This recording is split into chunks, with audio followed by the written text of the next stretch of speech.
Hi guys, today's problem is going to be dealing with the application of Newton's laws when we're dealing with a frictional force. So the first thing we want to do is we want to recall that the frictional force is going to come in two forms. So our first form is going to be kinetic friction, and that occurs when we have some surface here. This will be a rough surface, and then we have a block, for instance, moving to the right with some velocity v. So as this block moves along the rough surface, there will be a frictional force, because this is rough, opposing that motion, and that will be our kinetic friction force. So we want to remember the form, and the form for kinetic friction is always the same, which is just mu kinetic times the normal force. So that's to say the kinetic friction arises when there's some motion between two surfaces, and its form is mu, which is some constant that has to do with the two surfaces present, times the normal force. And so this is something we'll have to sort of solve for some way. Oftentimes the normal force is mass times gravity, but it's not always. So for instance, in the problem we're going to deal with today, the normal force will not be mg. So you can't just write mg at all times. It depends on the scenario. So in this case, that's our kinetic friction force. So now let's look at the second form, which would be static friction. So it's the same idea. We have a rough surface down here. But now let's suppose we push on this box with some small force, which I'll call force of P for force of push. And then maybe this box doesn't move. If this is a very rough surface, we're not pushing very hard, then this might not move. So the reason it doesn't move then will be that we have some static friction force opposing that force, and these will cancel out, and so there's no motion. So the one thing we know about the static friction force is it has the form less than or equal to mu s times n. So this is just another constant which deals with the two surfaces present. This will be different than mu k, but it's just some other number.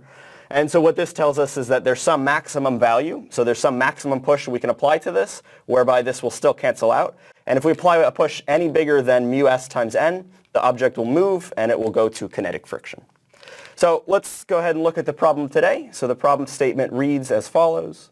In the figure below, m1 is equal to 20 kilograms and alpha is equal to 53.1 degrees. The coefficient of kinetic friction between the block and the incline is mu k equals 0.4. What must the mass m2 of the hanging block be if it is to descend 12 meters in the first 3 seconds after the system is released from rest? At this point, you should pause the video, reread this problem a couple times, and maybe even try it on your own. Okay, so we have our scenario drawn out over here.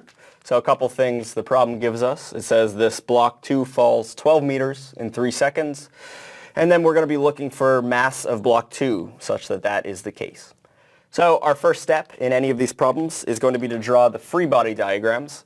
So I will do that from block 1 down here. So we have a block 1 right here, and then we'll also have block 2. So I'm going to draw that again side by side to keep these forces straight.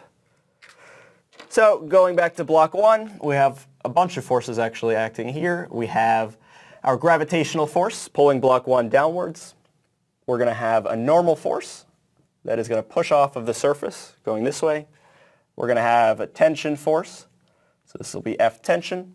And that's just to say the cable will be pulling on block 1, so it must have some tension force pulling it this way.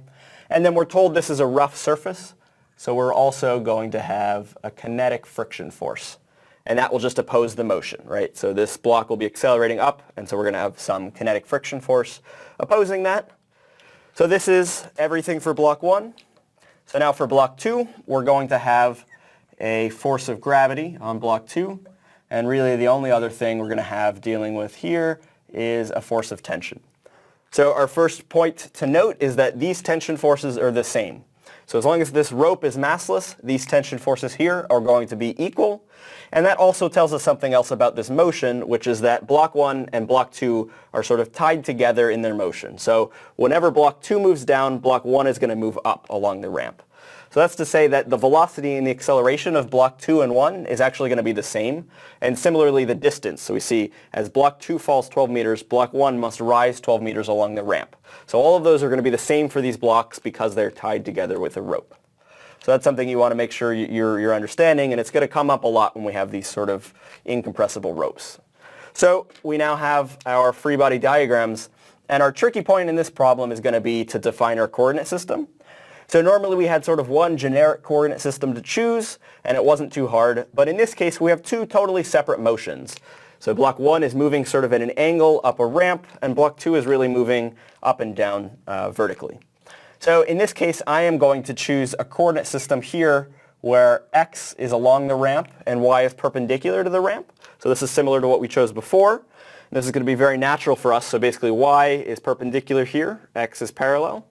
And so then one thing we want to note here is that I have defined the positive position of x to be along the direction of motion. So that's to say this block will accelerate up the ramp as soon as we drop block 2. So our acceleration is up the ramp. So I've defined the positive direction of x to be along the acceleration. So in order to tie that to the motion in block 2, we want to do the same thing over here, which is to say we actually want to make our y direction pointing downwards. So in this case, our coordinate system should be such that y going downwards is positive because that is along the acceleration. So this is going to be one way to sort of keep consistent, is to always set our positive direction to be along the direction of motion.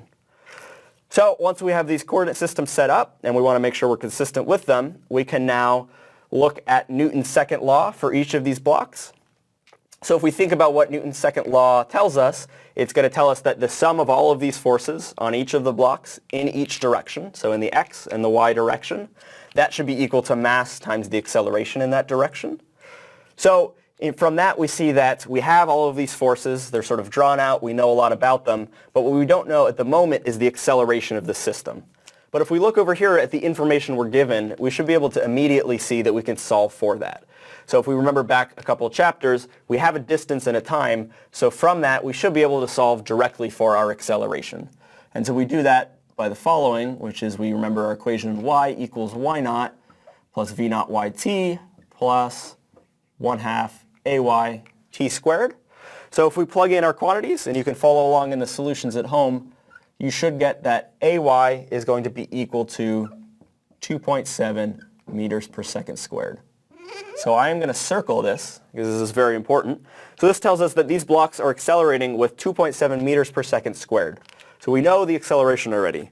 So that's actually telling us quite a lot, because again, from Newton's second law, we really only are worrying about masses and accelerations, and then we also know a lot about these forces. So our next step now, taking this acceleration as the acceleration of block 2 and 1, is going to be 2.7. We can now look, in fact, let me do this in the proper color. We can now look at the sum of the forces on block 1 in both directions and on block 2. So for block 1, we have in the y direction, for instance, we see that up is positive, so the normal force here is pointing in the positive direction. And since we're dealing with magnitudes, we're going to have to worry about signs. So we see here this gravitational force is going to have a component in the y direction, which I'll call FGY, and this is FG1y, and this is FG1x. So this component here, and we also know this angle should be alpha.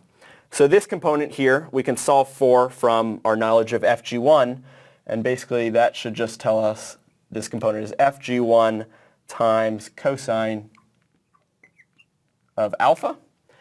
And so one thing we know in this y direction is we should not have any acceleration, right? If you think about this motion as block 1 moves up the ramp, there's no acceleration perpendicular to the surface. It shouldn't be moving off or into the surface at all.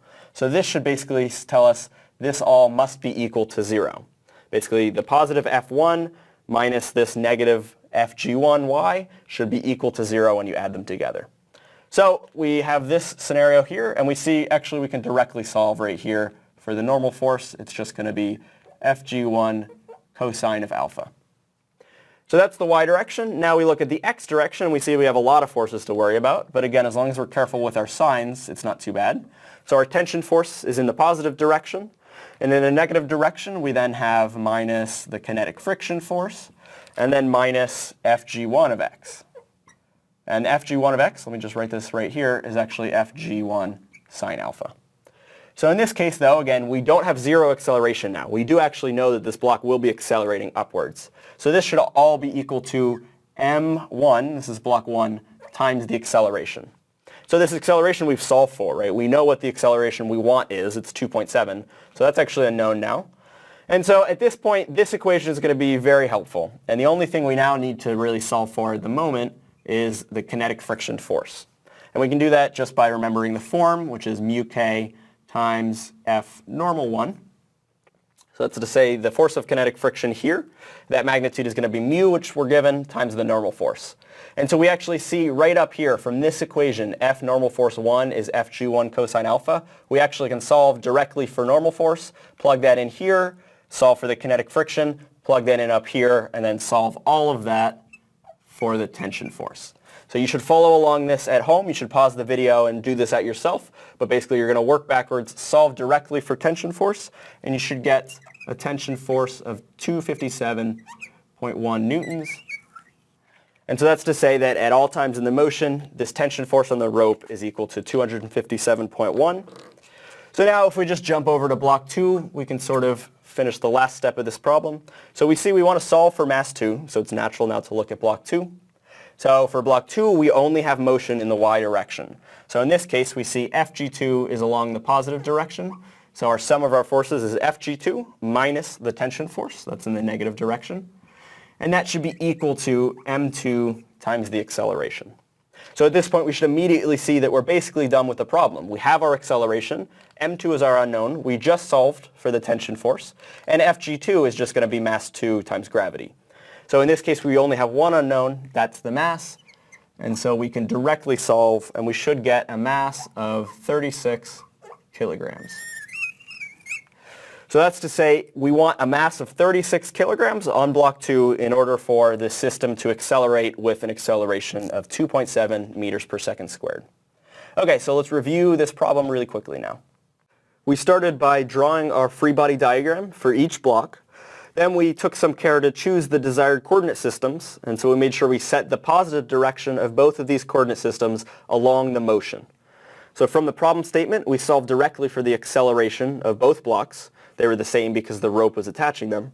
And then we applied Newton's laws to each of the blocks in order to solve for the tension for block 1, plug that in, and then we solved for the mass for block 2. Okay, so I hope you guys found this video helpful, and I hope you sort of have a sense that now choosing the coordinate system for these problems is going to be very important. Okay, so if you guys want to leave any comments on these videos, please go to the link on TED, which should be next to the video link you clicked to get here. Thanks for watching.